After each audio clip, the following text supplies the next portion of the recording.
दर्शकगण, श्रोतागण, भाई और बहनों, मातृशक्ति को नमन। खास, विशेष, मनमोहक, हमारे रोम रोम को पुलकित करने वाला, आनंदित करने वाला, शांति देने वाला, हमारी प्रज्ञा को जागृत करने वाला, हमारी बुद्धि को सुबुद्धि बनाने वाला और कई तरह के धर्म दर्शन शिक्षा के संबंधी सूत्र बताने वाला, हमारा जीवन कैसे अच्छा बने इसके बारे में व्याख्या करने वाला, हमारी लाइफ स्टाइल के बारे में, हमारे व्यक्तित्व विकास के बारे में, हमारा जीवन आदर्श बने उसका सूत्र देने वाला कार्यक्रम में आपका हार्दिक स्वागत, अभिनंदन है, सत्कार है। कार्यक्रम में हम प्रतिदिन नए नए विषयों के साथ में प्रवेश करते हैं। हर विषय को बहुत ही सांगोपांग, होलिस्टिक और बहुत ही सुंदर तरीके से बनाया जाता है और उसमें ऐसी सामग्री डाली जाती शोध परक कि हर वर्ग के, हर उम्र के, हर इंटरेस्ट के और हर मेंटल स्टेटस के व्यक्ति के लिए उपयोगी हो और उसमें से वह कुछ खुराक लेकर के अपने जीवन का निर्माण करे। कार्यक्रम जीवन के निर्माण के लिए कार्यक्रम है, विधायक भावों को प्राप्त करने का कार्यक्रम है। इसी क्रम के अंदर आज हम एक बहुत बड़ा दार्शनिक विषय लेकर के आपके सामने प्रस्तुत हो रहे हैं। आज का हमारा विषय है धर्म एक स्वरूप अनेक। भाई और बहनों, दर्शक श्रोतागण, बहुत ही सुंदर विषय है। इस पर हम सांगोपांग व्याख्या करेंगे। सबसे पहले हम व्याख्या करेंगे धर्म किसे कहते हैं, आखिर धर्म की परिभाषा क्या है, धर्म की व्याख्या क्या है, धर्म को किस तरीके से जाना जाता है। तो धर्म के लिए बहुत सी परिभाषाएं हैं, उसमें से मुख्य परिभाषा है कि वस्तु सहावो धर्मः, वस्तु के स्वभाव को धर्म कहा जाता है। जैसे कि अग्नि है, उसमें हाथ डालते हैं, हमको ताप लगता है, हाथ जलता है, और पानी के अंदर हम हाथ डालते हैं तो शीतलता प्राप्त होती है। तो उष्णता और शीतलता अग्नि और पानी का धर्म है। उसी तरीके से अगर हम किसी नीम के पेड़ को लाख घड़े जो है वो घी से सींच लें पर उसका कड़वापन नहीं जाता, तो कड़वापन जो है उसका धर्म है। उस तीसरे से चंदन है, उस पर कितना ही भुजंग लिपटे,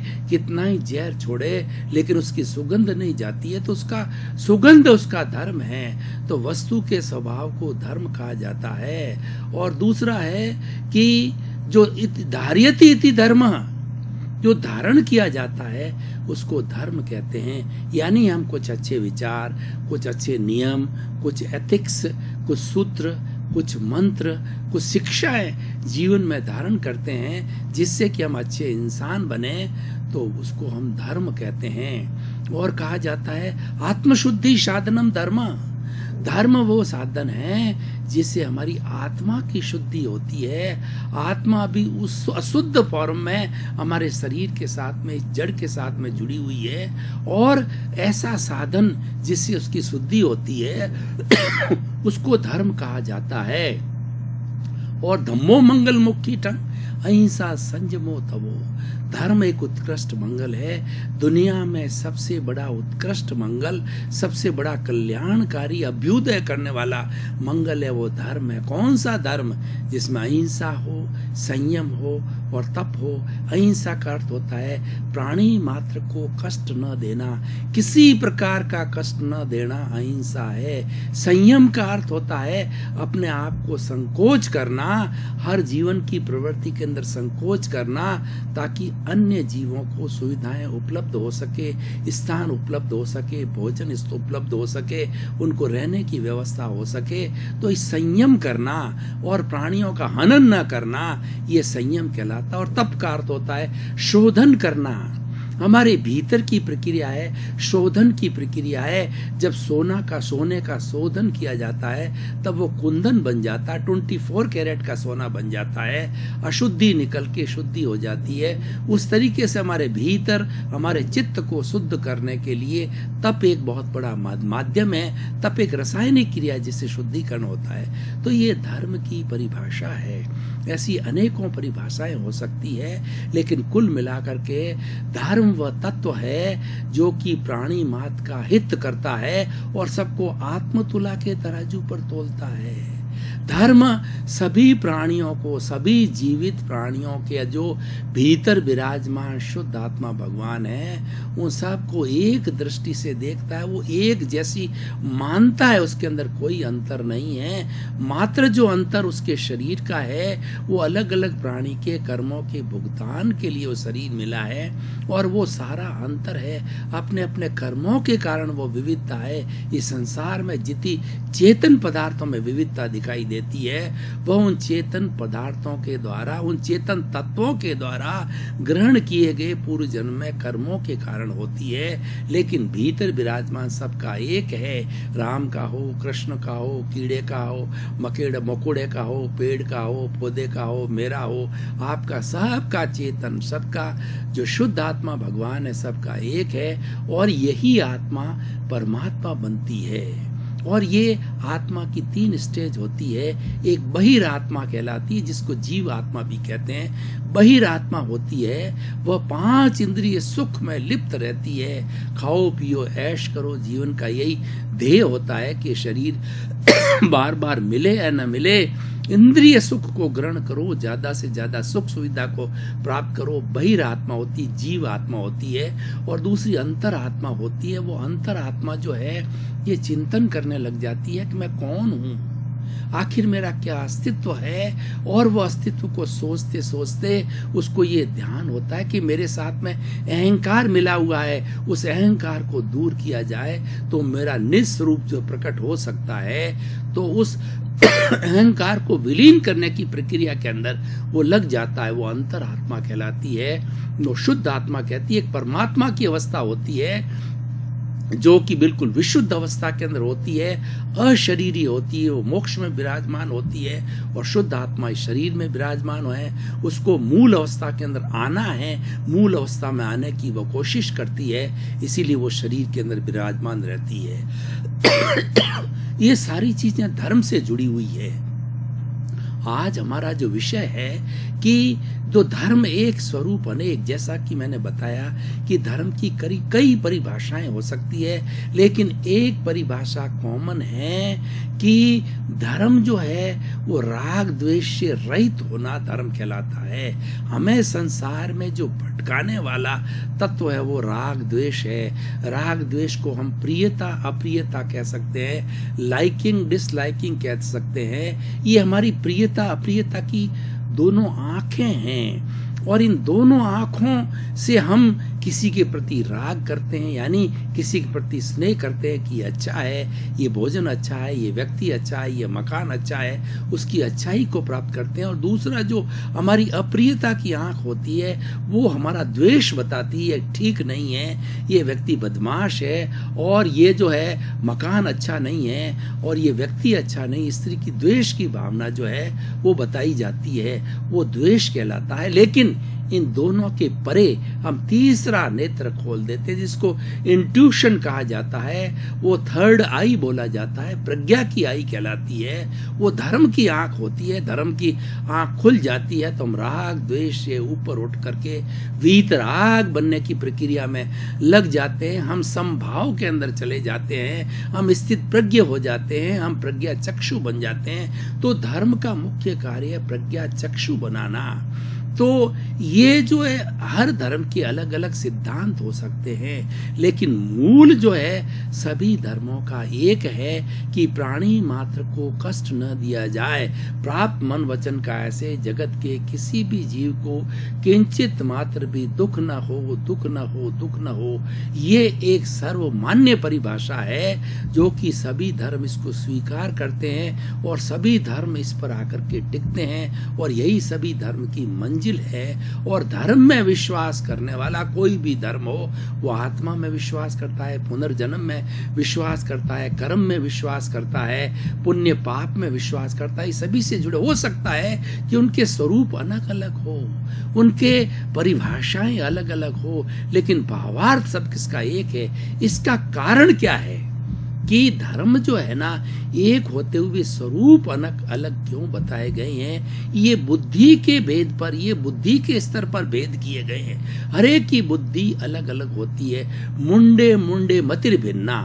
जो जिस धर्म को मानने वाला है, जो अन्यायी है या उसका संस्थापक है, उसने जो परिभाषा की वो अपने हिसाब से परिभाषित किया। हर एक ने अपने अपने हिसाब से परिभाषित किया, वो गलत नहीं है। सभी ने परिभाषा जो है सर्वहित की परिभाषा दी है। प्राणी मात्र को आत्मतुला तराजू पे समान रूप से तोलने की बात कही है, सबके साथ अच्छा व्यवहार करने की बात कही है और किसी के साथ कटु व्यवहार न किया जाए, किसी को दुख न दिया जाए, ये सभी ने माना है। लेकिन वह स्वरूप जो है बुद्धि के भेद पर जो है, बुद्धि के कारण वो अलग अलग स्वरूप नजर आते हैं। लेकिन हम जब बुद्धि के परे जाते हैं, बुद्धि तक हमारे शब्द की पहुंच है और बुद्धि के परे जब हम अवचेतन मन में जाते हैं, जब हम अनकॉन्शियस, जब सबकॉन्शियस माइंड के अंदर जाते हैं जो कि लेशिया का जगत है, और उस जगत के अंदर जाते हैं तो वहाँ शब्द समाप्त हो जाते हैं। शब्द है वहाँ पर वाइब्रेशंस के अंदर बदल जाते हैं। भीतर वाइब्रेशन चलती है, वो शब्दों के द्वारा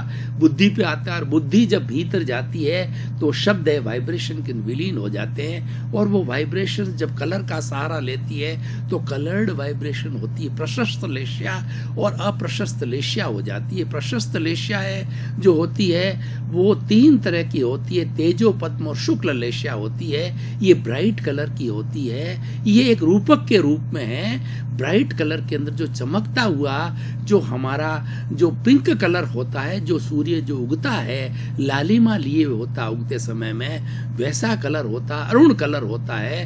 अरुण कलर की जो चमकता हुआ कलर होता है वह जो है वह हमें जो है हमारी तेजोलेशिया है।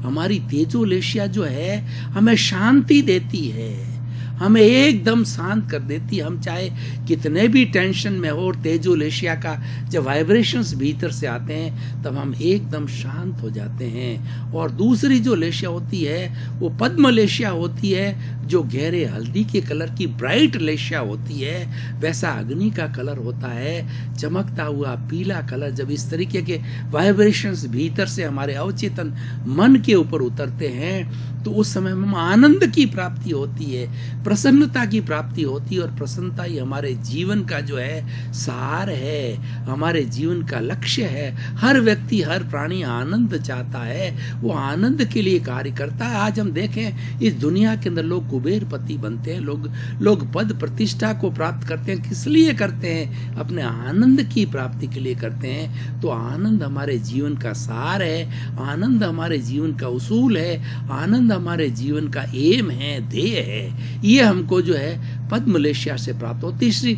शुक्ल लेशिया होती है, एकदम वाइट कलर चमकता हुआ।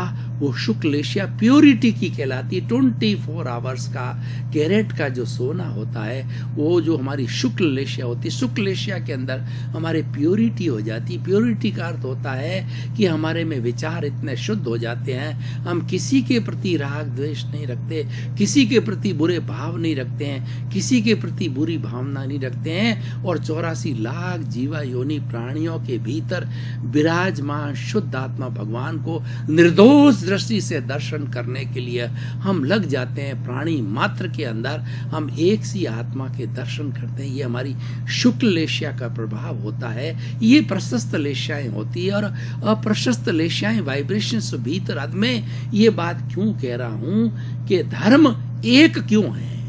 ये इस वजह से एक है और उसके स्वरूप अनेक क्यों हैं? उनकी परिभाषाएं अलग की है। स्वरूप एक होने का अर्थ, अनेक होने का अर्थ ये है कि वो शब्दों में व्याख्यायित की गई है, वो बुद्धि के स्तर पर किया गया है। और मैं जो बात कर रहा हूँ सब कॉन्शियस माइंड के स्तर पर, शब्दों के स्तर पर बात नहीं कर रहा हूँ। वो मैं जो अक्षर पे नहीं, मैं अक्षर पर बात नहीं कर रहा हूँ, मैं अक्षर पर बात कर रहा हूँ। तो वो भीतर के अंदर जो हमारी अप्रशस्त लेशियाएं होती, कृष्ण नील और कापोत लेशिया, कृष्ण कलर डार्क जो है वो ब्लैक कलर की होती है। ये अति हिंसा के भाव होता है। पंचेंद्रिय वध करना, किसी प्राणी को मारना, किसी प्राणी को काटना, पीटना, कसाई का काम करना, स्लॉटर हाउस का काम करना, मर्डर करना, ऐसे भाव जो है वो पैदा करती है और व्यक्ति वैसा करने लग जाता है। तो ये हमारी कृष्ण लेशिया है। और जब नील लेशिया जब आती है तो नील लेशिया जो है हमारे भीतर जो है उससे थोड़ा न्यून भाव पैदा करती है। छल कपट क्या भाव पैदा करती है? किसी को ठगना है, झूठा माप तोल करना है, किसी को धोखा देना है, किसी के साथ चीटिंग करना है, किसी का पैसा हजम कर देना है, किसी का प्रॉपर्टी हजम कर देना है। झूठ तोल का जितना भी संसार है वो हमारा नील लेशिया की होती है, नीले रंग की डार्क कलर की होती है। अप्रशस्त लेशियाएं डार्क कलर की होती है और प्रशस्त लेशियाएं होती है ब्राइट कलर की होती है। क्यों? ब्राइट जो है ज्ञान का सूचक है और डल कलर है वो ज्ञान का सूचक है। अंधेरा अज्ञान का सूचक है, प्रकाश ज्ञान का सूचक होता है। दीपक को प्रकाश के रूप में बताया गया है। दीपक का अर्थ होता है ज्ञान और अंधेरे का जो अर्थ होता है अज्ञान।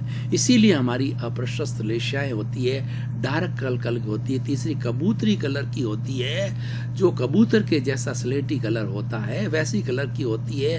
वो और न्यून होती है, उसके अंदर छोटे मोटे हिंसा के भाव आते हैं, उसके अंदर जो व्यक्ति को एंजॉयमेंट के भाव आते हैं कि जीवन को आनंदित है। धर्म ध्यान की उसमें व्याख्या नहीं रहती है, व्यक्ति धर्म की तरफ नहीं जाता हो, खाता है, पीता है, ऐश करता है, अय्यासी करता है, इंद्रिय सुख को भोगता है। तो इस तरीके से ये वाइब्रेशंस की वजह से जो है वो धर्म एक कहा गया है। उसके अंदर उस वाइब्रेशन के जगत के अंदर चाहे ईसा मसीह जाए, चाहे जीसस क्राइस्ट ईसा मसीह जाए, चाहे जो है वो मोहम्मद साहब जाए, चाहे जो है वो हमारे जो गुरु नानक जाए, महावीर जाए और ऋषभ भगवान जाए, 24 तीर्थंकर जाए या बुद्ध भगवान जाए, कोई भी उस क्षेत्र के अंदर जाता है तो उन सबको एक सी वाइब्रेशंस नजर आती है, एक सा सत्य नजर आता है। और इसीलिए वो एक सा सत्य जब परिभाषित करते हैं उसमें मंशा एक सी दिखाई देती है, भाव एक से दिखाई देते हैं, शब्द अलग अलग हो जाते हैं लेकिन सबका भाव एक ही है। तो मैं ये कहना चाहता हूँ कि धर्म को जिस जिस महात्मा ने, जिस जिस आचार्य ने, जिस जिस महापुरुष ने, जिस भगवान में चाहे कृष्ण ने किया हो चाहे राम ने किया हो व्याख्यायित किया, उसके पीछे मंशा, उसके पीछे भाव, उसके पीछे इंटरप्रिटेशन, उसका अर्थ जो है वह एक ही है। इसीलिए हम कई बार कहते हैं शब्दों पर मत जाओ, भावों पर जाओ, क्योंकि शब्द हरेक के अपने अपने होते हैं, वो बुद्धि जन्य होते हैं, बुद्धि से प्रकट होते हैं। और भाव है वो हमारे सबकॉन्शियस माइंड से होते हैं, प्रज्ञा से होते हैं, अवचेतन मन से आते हैं और वो वाइब्रेशंस से आते हैं, जिसके और उसी कारण से हमको सत्य की प्राप्ति होती है, सम्यक दर्शन की प्राप्ति होती है। हम कहते हैं सत्यमेव जयते, सत्य अंतिम सत्य जो है यही है जो हमारे अवचेतन मन से आता है, वो सबको एक साथ दिखाई देता। तो सार रूप में मैं ये कहना चाहता हूँ कि धर्म के स्वरूप जो अलग अलग होते हैं वो अलग अलग परिभाषित करने से होते हैं और इस धर्म के साथ में संप्रदाय भी जुड़ता है। देखिए मैं आपको एक उदाहरण देना चाहता हूँ, जैसे केला है उसके ऊपर छिलका होता है, भीतर गुदा होता है, बिना छिलके के केला रह नहीं सकता है और छिलके से कारण ही केला पैदा होता है। छिलका नहीं हो अकेला गुदा हो नहीं सकता है, हरेक का अपना अपना छिलका होता है। हमारे शरीर पे ये चमड़ी है जो शरीर के अंदर इतना बड़ा सिस्टम जो है जाल है उन सबको ढक के रखती है, बांध के रखती है, उसकी सुरक्षा करती है। उसी तरीके से छिलका केले की सुरक्षा करता है। तो छिलका संप्रदाय है, संप्रदाय के बिना धर्म हम कैसे जिएंगे? हमारे पास कोई अवलंबन चाहिए, हमें मंदिर जाना पड़ेगा ईश्वर की उपासना करने के लिए, किसी भगवान का आलंबन लेना पड़ेगा तो और कोई मंत्र की साधना करनी पड़ेगी, जप की साधना करनी पड़ेगी। ये सारे संप्रदाय कहलाते हैं। और जो भीतर जो मीठा जो गुदा है केले का वो खाने योग्य होता, स्वाद उसमें है। दर्शकगण, श्रोतागण, भाई और बहनों, आपका बहुत बहुत धन्यवाद। कार्यक्रम जो भी निर्धारित विषय होता है उसकी सांगोपांग व्यवस्था करता है, सांगोपांग व्याख्या करता है, उसको मल्टी डायरेक्शनल तरीके से समझाया जाता है ताकि हर वर्ग का व्यक्ति उसको समझ सके और हमारा उद्देश्य यही है कि हमारे नकारात्मक भाव तिरोहित होकर के सकारात्मक भावों में बदले, क्योंकि हम व्यक्ति को अच्छा बनाना चाहते हैं, यूनिट व्यक्ति है। इसी क्रम में आपका जीवन आनंदमय हो, मंगलमय हो, धर्ममय हो और खूब आप शतायु होकर के समाज की सेवा करें, अपने जीवन को धन्य करें, परोपकार करें, लोगों का भला करें, आपके प्रति मंगल भावना।